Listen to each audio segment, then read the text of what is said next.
where Moses went up into thick darkness, thunder and cloud yet came down with his face shining with light after being in God's presence.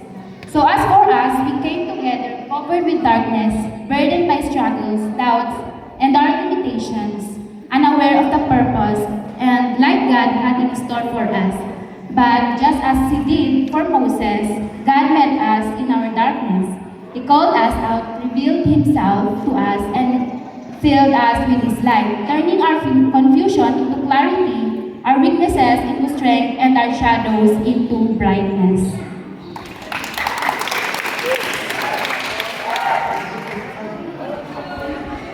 And for our flag naman, we got the idea of our flag from our name, Mount Sky. It's right here.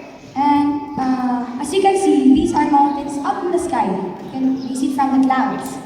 And we also got it from our team, Walk in the Light. That's why there's a pathway. There's like a road here to a light, a strong light. It's very simple pero aduting meaning na. And that's it. Thank you. Dapat naawatan niyo diya.